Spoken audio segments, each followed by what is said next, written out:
Hello दोस्तों, मैं धीरेन स्वागत करता हूं आपका एग्ज़ाम स्टडी विद संगीता में। दोस्तों, आज के इस वीडियो के माध्यम से हम एसएससी एग्ज़ाम 2022 के लिए जीके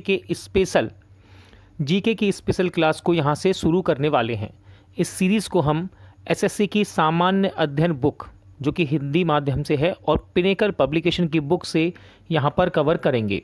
दोस्तों, इस सीरीज़ में सबसे पहले हम साइंस को कवर करेंगे और आज इस सीरीज़ में हम भौतिक विज्ञान में यानी कि फिजिक्स में प्रकाश और प्रकाशिकी से बनने वाले मोस्ट इम्पॉर्टेंट प्रश्नों को यहाँ पर देखेंगे, जो कि पिछले वर्षों की महत्वपूर्ण प्रश्नों की एक श्रृंखला है, जो कि SSC CGL, CPO, JE, MTS, GD और स्टेनोग्राफ के पिछले वर्षों में क्वेश्चन जितने भी पूछे गए हैं दोस्तों इस चैप्टर से, उन सभी प्रश्नों को हम फुल डिटेल के साथ यानी कि उनकी जो भी डिस्क्रिप्शन है, व्याख्या है, उन सभी को यहाँ पर हम कवर करेंगे।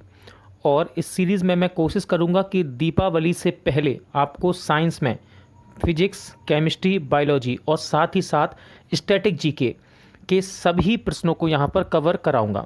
स्टैटिक जीके में दोस्तों यहाँ पर लगभग 1500 क्वेश्चन हैं जो कि पिछले वर्ष में पूछे गए हैं, और साथ ही साथ साइंस में भी लगभग 1000 से ज़्यादा क्वेश्चन यहाँ पर हैं, और इन सभी को हम दीपावली से पहले यहाँ पर कवर करेंगे। और इस वीडियो में आज हम फिजिक्स के प्रकाश और प्रकाशिकी के क्वेश्चनों को यहाँ पर देखेंगे। ये सीरीज़ यदि आपको अच्छी लगती है तो कमेंट बॉक्स में ज़रूर बताइएगा दोस्तों कि आप किस सब्जेक्ट पर इसके वीडियो चाहते हैं। पहले हम कोशिश करेंगे कि जो सबसे इम्पोर्टेंट टॉपिक है साइंस और स्टैटिक जीके, उनको यहाँ पर कवर किया जाए। ये वीडियो यदि आपको अच्छा लगे, हेल्पफुल लगे, तो प्लीज़ वीडियो को लाइक और शेयर ज़रूर कीजिएगा। और यदि अब तक आपने हमारे चैनल को सब्सक्राइब नहीं किया है तो प्लीज़ चैनल को सब्सक्राइब जरूर कीजिएगा, जिससे कि आपको मेरे आने वाले नए वीडियो का नोटिफिकेशन टाइम पर मिलता रहे। तो चलिए स्टार्ट करते हैं। भौतिक विज्ञान, प्रकाश और प्रकाशिकी। क्वेश्चन नंबर 1, प्रकाशिकी में किसी पदार्थ का अपवर्तनांक सूचकांक लैम्डा बराबर c/v से दर्शाया जाता है, जहां c निम्न में क्या है। तो देखिए, इस क्वेश्चन का सही आंसर है दोस्तों ऑप्शन डी। ठीक है, ऑप्शन डी, निर्वात में प्रकाश की गति है ये। ठीक है, निर्वात में प्रकाश की गति है। तो देखिए, इस क्वेश्चन में जितना भी इम्पोर्टेंट व्याख्या यानी कि डिस्क्रिप्शन दी है, इसको देख लेते हैं हम। देखिए, प्रकाशिकी यानी कि ऑप्टिक्स में किसी पदार्थ का अपवर्तनांक सूचकांक लैम्डा बराबर c/v द्वारा वर्णित किया जाता है, जहां c निर्वात में प्रकाश की गति है। ठीक है, c क्या है? निर्वात में प्रकाश की गति, और कितनी होती है? 3 × 10⁸ मीटर पर सेकंड, याद रखिएगा।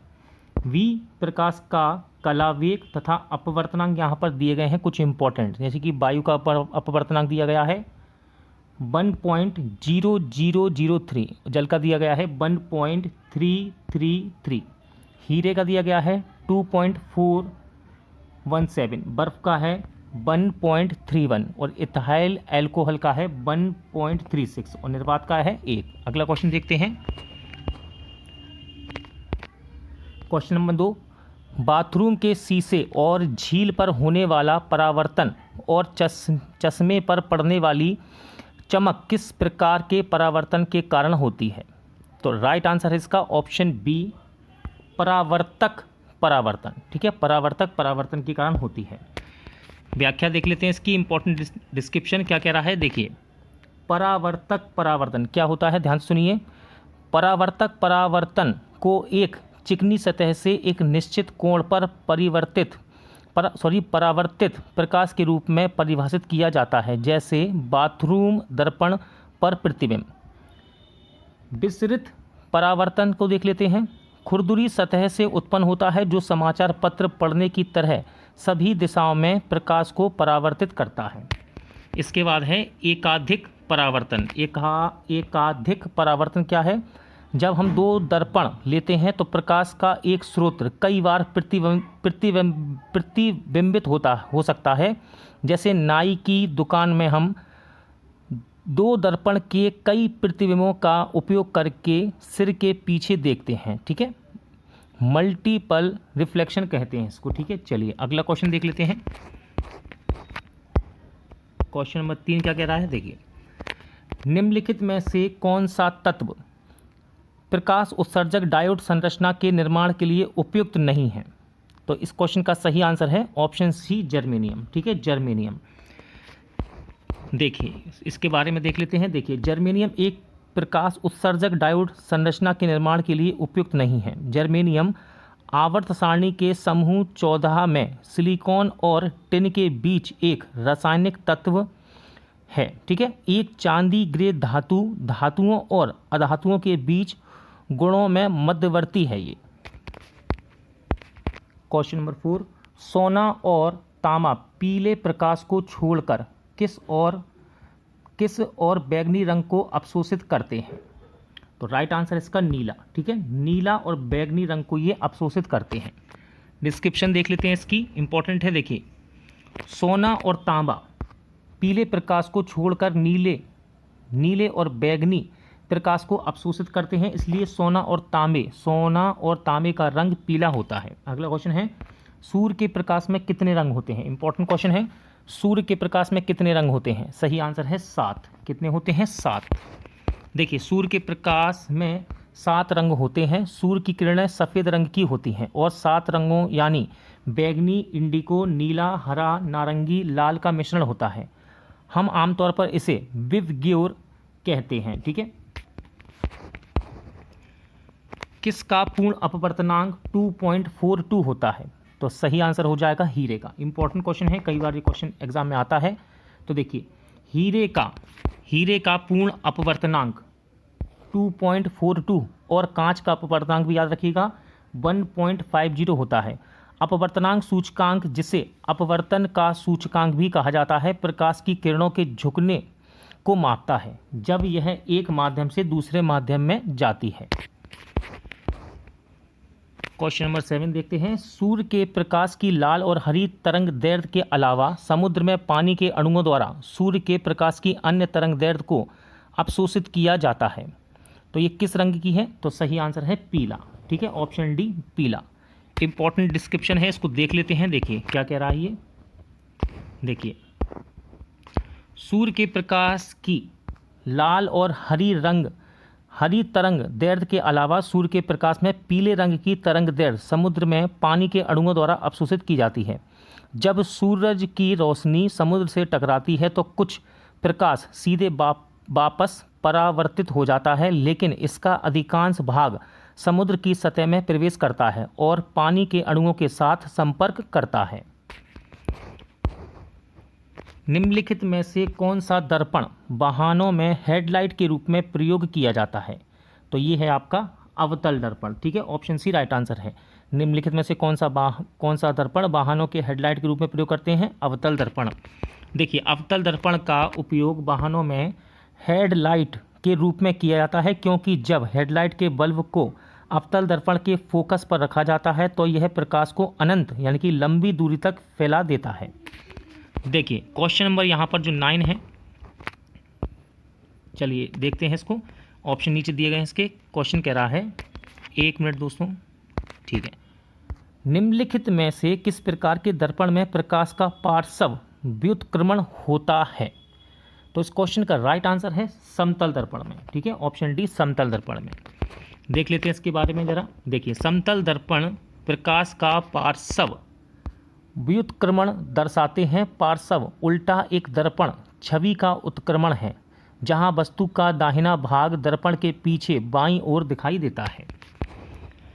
नेक्स्ट क्वेश्चन है, जो लोग बाईफोकल लेंस पहनते हैं उनमें होता है। तो देखिए बाईफोकल लेंस जो लोग पहनते हैं उनमें होता है जरा दूरदृष्टि। ठीक है, ऑप्शन सी जरा दूरदृष्टि। देखिए जो लोग बाईफोकल लेंस पहनते हैं उन्हें प्रेस बायोपिया यानी कि जरा दूरदृष्टि होता है। बायोफोकल लेंस का उपयोग उन लोगों के लिए किया जाता है जिनमें निकट और दूरदृष्टि दोनों होते हैं। ठीक है, ध्यान रखिएगा।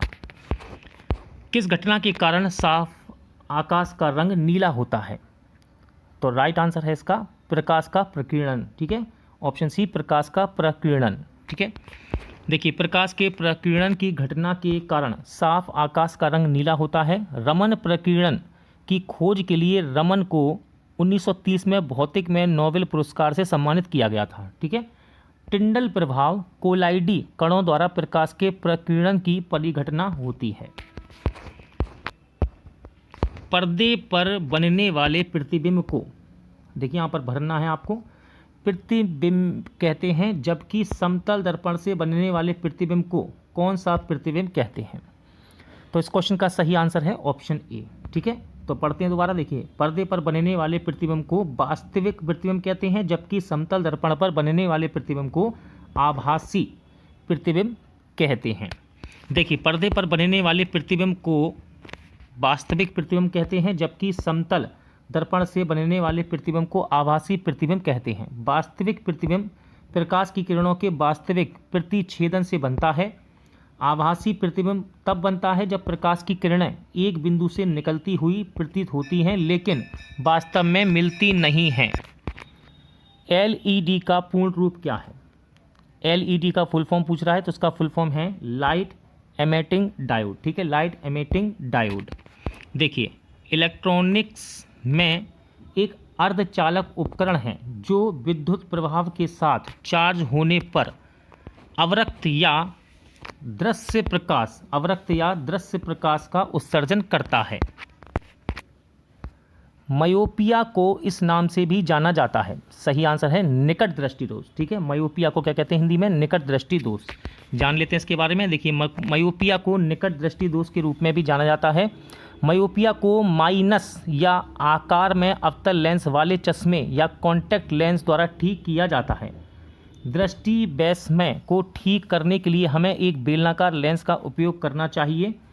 प्रेस बायोपिया को द्विफोकल लेंस का उपयोग करके ठीक किया जा सकता है, और दूरदृष्टि दोष को ठीक करने के लिए चश्मे में उत्तल लेंस का उपयोग किया जाता है। कौन सी घटना किसी माध्यम के अणुओं द्वारा कंपन ऊर्जा स्तरों के लिए उत्साहित होने पर प्रकाश के प्रकीर्णन से संबंधित है? तो देखिए, इसका सही आंसर है रमन प्रभाव। ठीक है, रमन प्रभाव इंपॉर्टेंट क्वेश्चन है, इसकी डिस्क्रिप्शन हम देख लेते हैं। देखिए, रमन प्रभाव एक माध्यम के अणुओं द्वारा प्रकाश के प्रकीर्णन से संबंधित है जब वे कंपन ऊर्जा स्तरों के लिए उत्साहित होते हैं। हाइजेन के सिद्धांत कहता है कि तरंग के प्रत्येक बिंदु को द्वितीयक तरंगों का स्रोत माना जा सकता है। मैक्सवेल प्रभाव विद्युत चुंबकीय प्रेरण की एक घटना है जिसमें एक विद्युत आवेश एक सोलनॉइड के पास, जिसमें धारा में धीरे धीरे परिवर्तन होता है एक विद्युत प्रवाह बल महसूस करता है, भले ही चुंबकीय क्षेत्र व्यवहारिक रूप से अंदर और बाहर शून्य हो। रेले प्रभाव विकिरण की तरंग दैर्ध्य से बहुत छोटे कणों द्वारा प्रकाश या अन्य विद्युत चुंबकीय विकिरण के विक्षेपण की घटना है। अगला क्वेश्चन देख लेते हैं, क्वेश्चन नंबर 16। एक माध्यम से दूसरे माध्यम पर जाने पर मूल पथ से प्रकाश के विचलन की घटना क्या कहलाती है? तो देखिए, इस घटना को कहते हैं अपवर्तन। क्या कहते हैं? अपवर्तन। इंपॉर्टेंट डिस्क्रिप्शन है इसकी, इसको देख लेते हैं जरा।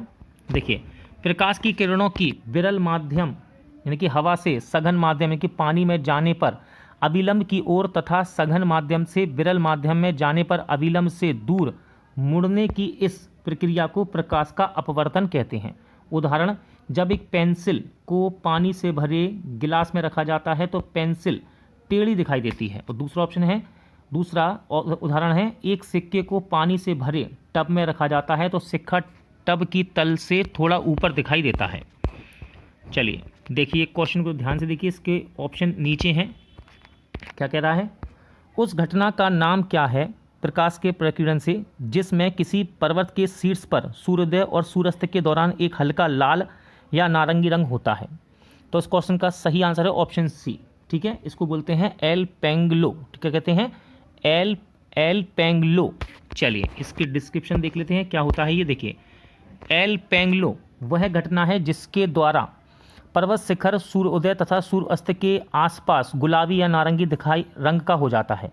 या तो सूर्यास्त के बाद या सूरज से पहले बादलों से परोक्ष सूर्य के प्रकाश का परावर्तन है, या सूर्यास्त या सूर्योदय के निकट होने वाली सीधी धूप है ये। ठीक है, चलिए अगला क्वेश्चन है, सूर्य द्वारा उत्सर्जित प्रकाश का रंग क्या है? सूर्य द्वारा उत्सर्जित प्रकाश का रंग क्या है? तो ये होता है सफ़ेद। ठीक है, कैसा? सफ़ेद। चलिए आगे पढ़ते हैं। देखिए इसके बारे में, सूर्य द्वारा उत्सर्जित प्रकाश सफ़ेद होता है जिसमें हल्का लाल, नारंगी, पीले, हरे, नीले, इंडिगो और वॉयलेट का सभी दृश्य आवृत्तियाँ शामिल होती हैं, जो सभी इंद्रधनुष के रंग बनाते हैं। रंग पैटर्न को याद रखने के लिए एक शब्द याद रखें, क्या? विवग्योर, जो शुरुआती अक्षरों से उल्टे क्रम में बनता है। चलिए अगला क्वेश्चन देखते हैं। दो दर्पण द्वारा बनाई गई छवियों की कुल संख्या 120 डिग्री से एक दूसरे पर झुकी है। तो देखिए इसका सही आंसर है दोस्तों ऑप्शन बी, 2। ठीक है, देखिए दो दर्पणों को एक दूसरे से थीटा कोण पर रखने पर बनने वाले प्रतिबिंबों की संख्या इस प्रकार होती है। देखिए एन बराबर थीटा 360 डिग्री अपॉन थीटा -1। तो यहाँ हमारे पास एक दूसरे के लंबवत रखे गए दर्पण कितने हैं? थीटा कितना है? 90 डिग्री। तो एन बनाएगी छवियों की संख्या, देखिए आप यहाँ पर रख सकते हैं 360 बटे 120 -1। तो यहाँ पर एन की संख्या निकल के कितनी आएगी? 2। तो कुल चित्र कितने बनेंगे? 2। चलिए अगला क्वेश्चन देख लेते हैं। निम्नलिखित में से किसका अपवर्तनांक क्राउन ग्लास के सबसे निकट है? क्राउन ग्लास के सबसे निकट है। तो आंसर है इसका ऑप्शन ए, कनाडा बाल्सम। ठीक है, कनाडा बाल्सम। देख लेते हैं इसको एक बार। कनाडा बाल्सम की उच्च ऑप्टिकल गुणवत्ता और क्राउन ग्लास एन बराबर 1.55 के अपवर्तक सूचकांक की समानता के कारण शुद्ध और फिल्टर किए गए कनाडा बाल्सम को पारंपरिक रूप से प्रकाशिकी में अदृश्य के रूप में उपयोग किया जाता है। आँख का वह हिस्सा जो तंत्रिका संकेतों में किसी वस्तु की छवि के रूपांतरण के लिए जिम्मेदार होता है उसे क्या कहते हैं? तो इसको बोला जाता है रेटिना। क्या कहते हैं? रेटिना। इसके बारे में पढ़ लेते हैं। देखिए रेटिना किसी वस्तु की छवि को तंत्रिका संकेतों में बदलने के लिए जिम्मेदार है। ठीक है, इसमें ऊतक की एक पतली परत होती है जो आँख के पिछले हिस्से के अंदर होती है और प्रकाशी तंत्रिका के पास स्थित होती है। रेटिना का उद्देश्य उस प्रकाश को प्राप्त करना है जिसे लेंस ने केंद्रित किया है। प्रकाश को तंत्रिका संकेतों में परिवर्तित करना और इन संकेतों को दृश्य पहचान के लिए मस्तिष्क को भेजना होता है। क्वेश्चन नंबर 22 देख लेते हैं। जब किसी वस्तु को ध्रुव तथा फोकस के बीच रखा जाता है तब अवतल दर्पण के द्वारा बनाए गए प्रतिबिंब का आकार क्या होगा? तो इसका आकार होगा आवर्धित। ठीक है, आवर्धित। देखिए जब वस्तु अवतल दर्पण के ध्रुव और फोकस के बीच रखी जाती है तो प्रतिबिंब आभासी, सीधा और आवर्धित यानी कि बड़ा होगा। तारों का टिमटिमाना मुख्य रूप से किसका कारण होता है? तारों का टिमटिमाना मुख्य रूप से किसका कारण होता है? किसके कारण होता है? तो ये होता है अपवर्तन के कारण। इंपॉर्टेंट क्वेश्चन है, अपवर्तन के कारण। देखिए अपवर्तन हवा के घनत्व में परिवर्तन के कारण तारे से आने वाले प्रकाश का लगातार अपवर्तन होता है जिसके फलस्वरूप या परिणाम स्वरूप तारे टिमटिमाते हैं। पनडुब्बियों में समुद्र स्तर से ऊपर की चीज़ों को देखने के लिए निम्नलिखित में से किस उपकरण का प्रयोग किया जाता है? तो देखिए इसको कहते हैं पेरिस्कोप। ठीक है, पेरिस्कोप जान लेते हैं इसके बारे में। देखिए पेरिस्कोप का उपयोग पानी के नीचे या जलमग्न रहते हुए जहाज़ों के नेविगेशन के लिए किया जाता है। ऑडोमीटर के बारे में जान लेते हैं। इसका उपयोग वाहनों द्वारा तय की गई दूरी को मापने के लिए किया जाता है। पायरेलियोमीटर क्या होता है? तो देखिए इसका उपयोग प्रत्यक्ष बीम सौर विकिरण को मापने के लिए किया जाता है। हाइपोमीटर क्या होता है? तो हाइपोमीटर ऊंचाई या उन्नयन मापने के लिए एक उपकरण होता है। ठीक है, ऑप्शन में जितने नाम दिए गए थे, जितने यंत्र थे, उन सब के बारे में हमने यहाँ पर देख लिया। आगे पढ़ते हैं। मरीजों के दांतों की बड़ी तस्वीर देखने के लिए दंत चिकित्सक किस दर्पण का प्रयोग करते हैं? इंपॉर्टेंट क्वेश्चन है, कई बार एग्जाम में रिपीट होता है। तो ये होता है अवतल दर्पण। ठीक है, डेंटिस्ट किसका उपयोग करता है? अवतल दर्पण का। देखिए अवतल दर्पण का उपयोग बड़ा और सीधा प्रतिबिंब बनाने के लिए किया जाता है। इस कारण दंत चिकित्सक इसका उपयोग दांतों की बड़ी तस्वीर को देखने के लिए इसमें क्षय यानी कि रोग का पता लगाने के लिए करते हैं। Question number 26। समतल दर्पण के द्वारा निर्मित प्रतिबिंब हमेशा होता है। तो समतल दर्पण के द्वारा निर्मित प्रतिबिंब हमेशा होता है आभासी और सीधा। ठीक है, आभासी और सीधा। देखिए समतल दर्पण द्वारा आभासी और सीधा प्रतिबिंब दर्पण के पीछे बनता है। छवि का आकार हमेशा प्रतिबिंब के बराबर होता है। प्रतिबिंब तथा दर्पण की दूरी वस्तु तथा दर्पण की दूरी के बराबर होती है। इसमें आँख में प्रकाश की किरणें बाहरी पारदर्शी संरचना के माध्यम से आँख के सामने स्थित किस में प्रवेश करती हैं? तो ये करती हैं कोर्निया में प्रवेश। ठीक है, किस में? कोर्निया में। देखिए कोर्निया आँख का अगला भाग होता है, यह प्रकाश को आँख में प्रवेश करने की अनुमति देता है। आइरिस के बारे में जान लेते हैं। आइरिस पुतली के व्यास और आकार को नियंत्रित करता है। ऑप्टिक नसें तंत्र का संकेत ले जाती हैं। ठीक है, यहाँ ऑप्शन में दिया है तो देखिए इसके बारे में भी बता दिया मैंने आपको। चलिए आगे देखते हैं। आंखों में प्रवेश करने वाले प्रकाश की मात्रा को किसके द्वारा नियंत्रित और विनियमित किया जा सकता है? इंपॉर्टेंट क्वेश्चन है ये। सही आंसर है दोस्तों ऑप्शन सी, पुतली के द्वारा। ठीक है, किसके द्वारा? पुतली के द्वारा। तो देखिए आगे देख लेते हैं। पुतली आंख में प्रवेश करने वाले प्रकाश की मात्रा को नियंत्रित करती है। आइरिस पुतली के व्यास और आकार को नियंत्रित करती है, जबकि कोर्निया आंख का अगला भाग है। यह प्रकाश को आंख में प्रवेश करने की अनुमति देता है। रेटिना आंख की स्क्रीन की तरह होता है। ठीक है, यह वस्तु का प्रतिबिंब यह वस्तु का प्रतिबिंब बनाता है। यह प्रकाश ऊर्जा को तंत्र का संकेतों में भी परिवर्तित करता है और मस्तिष्क को भेजता है। क्वेश्चन नंबर 29, प्रेस बायोपिया यानी कि जरा दृष्टि रोग को सही करने के लिए आमतौर पर इस्तेमाल किया जाने वाला लेंस किस प्रकार का होता है? ठीक है, किस प्रकार का होता है? तो ये होता है बाईफोकल लेंस। कौन सा होता है? Bifocal lens. क्या होता है ये? प्रेस बायोपिया देख लेते हैं। देखिए प्रेस बायोपिया को ठीक करने के लिए आमतौर पर इस्तेमाल किए जाने वाला लेंस बायोफोकल लेंस कहलाता है। और इससे पहले हमने क्वेश्चन पढ़ा था तो इसके बारे में भी हमने अच्छे से देखा था। ठीक है, प्रेस बायोपिया के बारे में।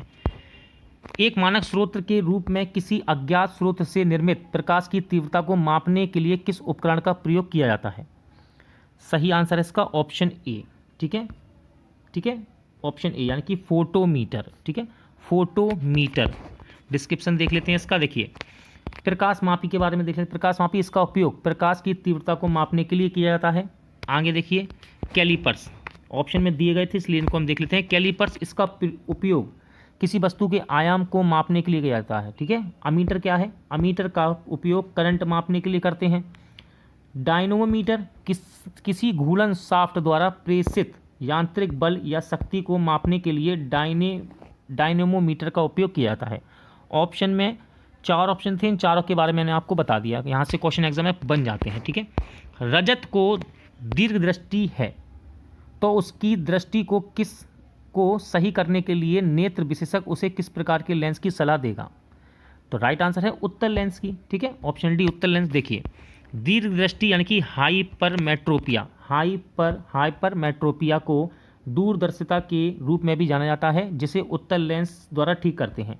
इस स्थिति में रोगी दूर की वस्तुओं को स्पष्ट रूप से देख सकता है, लेकिन निकट की वस्तुओं को स्पष्ट रूप से देखने में असमर्थ होता है। वो आसमान नीला किसकी वजह से नजर आता है? तो आसमान नीला दिखता है दोस्तों प्रकाश के प्रकीर्णन के कारण। ठीक है, जान लेते हैं इसके बारे में। देखिए प्रकाश का प्रकीर्णन, जब प्रकाश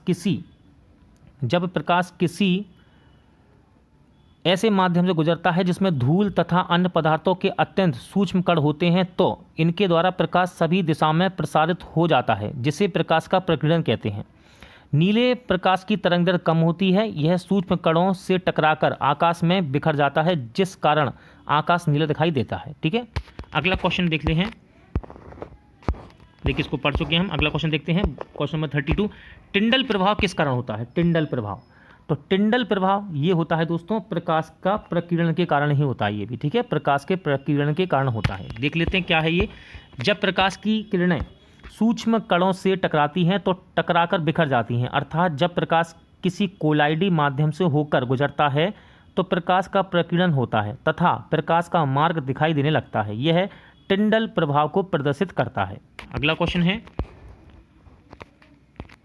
फाल्मिनोलॉजी का अध्ययन है। फाल्मिनोलॉजी किसका अध्ययन है? तो ये होता है दोस्तों आकाशीय बिजली का। ठीक है, आकाशीय बिजली का अध्ययन करते हैं फाल्मिनोलॉजी के अंतर्गत। ठीक है, आकाशीय बिजली का अध्ययन क्या कहलाता है? फाल्मिनोलॉजी।